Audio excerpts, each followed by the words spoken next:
It's big dog season, and you can't stay still because you want it. Talk that talk, George. You still scraping your plate because you're hungry. Talk that talk.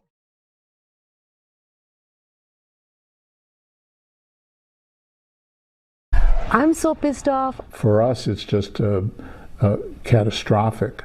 They are not happy. A lot of Bay Area homeowners are sounding the alarm about a tiny home builder claiming huge problems. They forked over big money to build an ADU, but they tell us their money and the construction crew went missing. Here's consumer investigator Chris Kimura. We've paid $211,000 so far. Katie Lucas's San Leandro backyard is supposed to have the grandparents' new tiny home by now. Instead, she just has a shell. It should be a finished home with my mother-in-law and my grandmother. Katie hired and started paying anchored tiny homes in 2022. But this April, work stalled. Now, they are at a complete halt. Katie says subcontractors told her that ATH stopped paying them. That's when I lost it, because when we're invoiced, we pay them right away. Katie says she questioned anchored tiny homes, but it stopped communicating. So she shared her story on Facebook. Other angry customers came out of the unfinished woodwork. They have not been transparent. I just feel so cheated. I don't know where my money went. Maria in Walnut Creek says workers stopped showing up months ago. We paid more than 50% of the amount that we were supposed to pay them, and as you can see, my ADU is not even 50% done at this point. A similar bind for Alan in Oakland. We had a large plywood box in our backyard. He calculates his family prepaid ATH $80,000 for work that no one did. They haven't told us where our money went. Down in Cupertino, here's what Gorisha has to show for her money. Nothing, zero. She says she paid $32,000 for designs and permits that stalled. I just want my money back. We've talked with other homeowners in Newark, Redwood City, Pleasant Hill, Saratoga, San Jose, and Hayward who tell similar stories. We're all holding the bag. The Contractors State Licensing Board confirmed for us it's investigating. It identified 9 consumer complaints so far where a probable violation has occurred and, if proven, would present a risk of harm to the public. The customer Facebook group suggests more angry people in and around Sacramento. We contacted Anchor Tiny Homes. It did not respond. Customers shared a recent message in which the CEO said he was finalizing deals with investors. He wrote, "We have no intention of leaving any jobs unfinished or any contractors unpaid." Anchored Tiny Homes is based near Sacramento. Its YouTube channel is down. But before their videos disappeared, we saved this one, selling franchises. So we're a tight-knit family. This small family business, father and 2 sons, boasts big ambitions. We want to take over the country and grow this thing to be a massive company. In his now removed podcast, CEO Colton Paulhus has said he previously ran 6 failed businesses. But he said Anchored Tiny Homes was very successful. I can tell you right now, $100 million business. Oh, I have a lot of questions. These customers fear Anchored has sunk. I want to know where my money went. Is it all gone? They see at least 100 million reasons for regulators and law enforcement to follow the money. They have taken money and run. At least, investigate them. The owners of this company will have to account for what happened to this money and whether it was just recklessness or negligence on their part or whether it was something worse. Some people, like Alan, are resuming work by hiring a new contractor and basically paying for some stuff all over again. Some families can't do that and are just stalled. A few folks, like Maria, told us subcontractors are threatening to put liens on their homes if they don't pay the invoices they say Anchor Tiny Homes didn't pay. And that's just crushing for our neighbors. If you were an Anchored Tiny Homes customer, you can share your story with the state.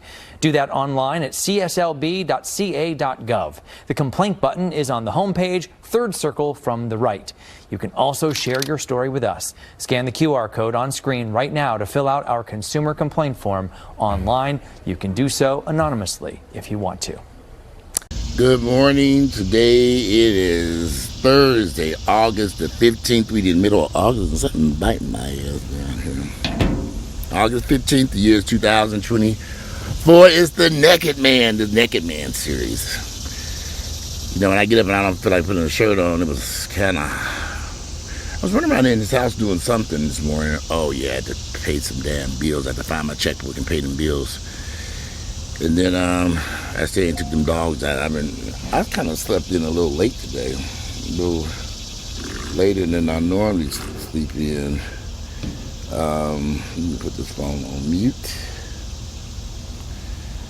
I am relatively shocked when I see these news reports of so many people being swindled by these builders, pool builders, con artists, roofing companies, window companies. If somebody shows up to your home to do any type of work, why on earth are you all giving these people 10, 20, 30, 40, 50% of cash up front to these people? You're never going to get your money back if them people don't do right by you. You're never going to get it back. Why would you pay that type of money up front to anybody? I had so much work done in this house, I never paid nobody up front. Other than paying for the materials myself, and I went and paid for the materials. I don't give a fuck what you building. I don't care if it's Jesus Christ showing up to the building. Don't get that motherfucker none of your money up front. What is wrong with y'all? Y'all have got to start making more wise decisions. You're not going to get your money back. All those people in that story who gave these people close to $100 million, I'm just assuming that's what they said. Where did them people live? They were out traveling, shopping, buying cars, living in mansions. They were living a good life off them folks' money and didn't finish none of those projects. If anybody... I don't give a motherfucker if it's Jesus, motherfucking Christ and God himself come to your house and say, we need to check 50% down to get you into heaven. Tell that motherfucker, I'm not paying that up front. When I get to heaven, then I'll pay it for it. Don't give these people shit. Tell them the Naked Man told you that. Don't give these people no money up front. You will regret that. Especially if you don't even know the people. Coffee hot. Shit. You don't know these people. You don't know these people from a can of paint. I'm spitting all over the place. You don't know these people from a can of damn paint. They show up at your house, and they some good swindlers out there, y'all. You want to get ran up out my house with a broom, me chasing you with a broomstick, show up at my house asking for me to give you some money up front. I will grab that broom up that closet and chase your ass all the way down that driveway. You ain't get shit from me up front. Now, when you come over here ready to work, and you start working, and I see 50% of the work is done, we can talk about some payment then. Because even then, I'm kind of concerned, are you going to come back and finish this shit? I don't give a fuck about these motherfuckers. You're going to play by my motherfucking rules at this house, and I ain't giving your ass shit up front, or you get the fuck up out of here. Go swindle somebody else. Y'all gonna learn. Listen to Uncle Walter, who been doing this shit for years. Don't give them motherfuckers no money up front. When I first bought this house, the first day, 2 contractors that I knew came over here, 2 of them. And they said I was going to have them do some stuff around the house. I gave them both $500 each, $500. I never saw them again. But I knew these niggas. They came over here for $500 and skedaddled. Never saw them again. Rained it. They didn't even call my car. Then one of the guys' wife was calling me, well, we had this baby, and he's coming back, and I learned my lesson right there. I lost $1,000 day one over here, and after that, no more. For the most part, this project came out close to what I wanted. I didn't get everything I wanted. I didn't get the kitchen cabinets I wanted. That's for damn sure. Or the kitchen countertops I wanted either. That's my fault because I should have handled that project, that part of it myself. I allowed someone I had known for years to come over here and help me with this kitchen, and I should have just told him from the very beginning, you just take care of getting this kitchen ready, framing it, I'll take care of the kitchen cabinet, purchase and installation, I'll take care of everything else, because I could do that on my own. I really didn't need him, because I didn't think he was going to swindle me like he did. But y'all gonna learn, dude, and even then I didn't give him no money until he finished the whole project. Do not give these people any money up front. I don't give a fuck who they are. You're going to lose your money. You're going to lose your money. you're going to lose your money. Make it make sense. I was watching that video. I said, these white folks are that stupid to give these folks all this money? You would think they would have known better. But again, now I forgot we in the era of Trump, where white folks love Trump. We voting for Trump. MAGA. Man, white folks crazy as hell today. They might have always been crazy as hell. I think we gave white folks a little bit too much. White folks been crazy as hell since my eternity. Something done bit my ass over here. Oh my shit. Let me some off on before I came out here. It's gonna be a short video. Y'all the bugs tearing my ass up out here. But ain't no way in hell. Then they're building these tiny little houses for $200,000. Well, you could have built a house for $200,000. Are y'all on drugs? I need to get into the building scam because y'all crazy out there. All right, ma'am, this is going to cost you $350,000. What? Building stuff is very complicated. And when I was building and renovating houses, I purchased my own houses and I renovated my own houses for resale. I never worked for other customers. The reason why is if I had a problem with my project, I could pivot. If I was planning to do something with my project and it didn't work out right, I could just change it around. It was no big deal. I just change it. But, when you're working with somebody else, you can't really pivot like that because they have all these expectations. But you promised us you were going to give us this. Well, we can't afford that in this project no more, honey. They might not understand that. So for me, I tended to stick to, I only did projects where I was the owner of the property and renovated my own houses. And I didn't even put them houses up for sale until they were about 99% for sale. I don't want anybody coming in, can you paint it this color and change this and do that? We ain't doing no customization, bitch. This is what it is. And I literally had the same paint, color, exterior, all my houses. You can tell my houses a mile away because they all look the same. Same paint on the exterior. I ain't changed none of that shit. I just do the same interior color, antique white. I did the same thing throughout the whole houses. We might put a little color in the dining room. That's about it. But y'all just giving money away. Somebody shows up at your house, you sign a contract, and you just write them a check for $32,000. What the fuck? I remember that pool guy came over here talking about something. I'm going to need 50% down. I looked at him like he was smoking crack. I said, I'm not doing that. Because I know you're going to run off with my money. I would never do nothing like that. I said, listen, I am not doing that. Now, you want to come over here and dig in this backyard and get this pool going, and I'll pay you a little bit at a time, then we can work. In fact, I gotta hurry this video because I am actually going over to a house that he's working on because I might hire him to do this pool company, but I'm not paying him what he think I'm gonna pay him. I'm gonna let that nigga know right up front.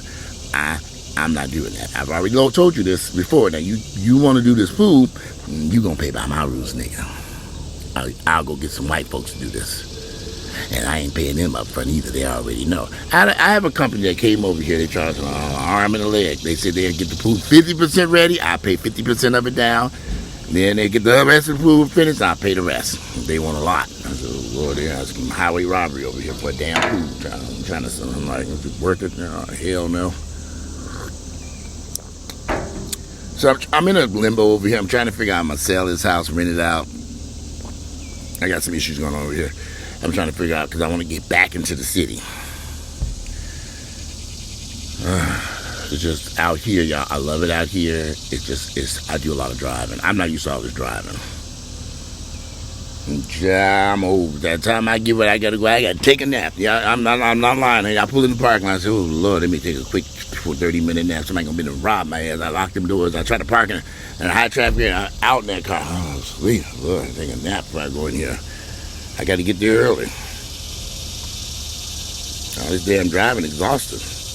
And when I pulled up to this house last night, when I got here, here's the crazy part. What did I do last night? Because I didn't go to the gym yesterday. Oh, I know what happened. I had bought some steaks from Publix when I went to put them on the grill over here. Steaks are no good. I said, okay, oh hell no, Publix is not getting away with this shit. I bagged them steaks back up and ran back right up to this Publix and said, okay, this ain't gonna work. Gave me some new steaks.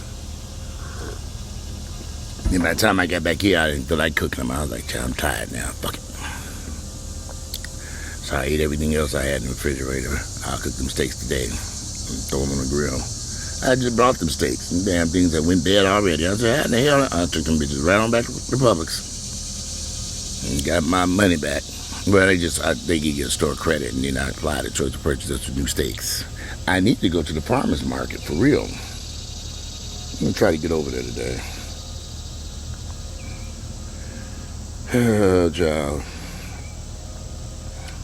But I'm gonna do another video today because it's been something on my mind. Because when I was in Publix, a song popped up.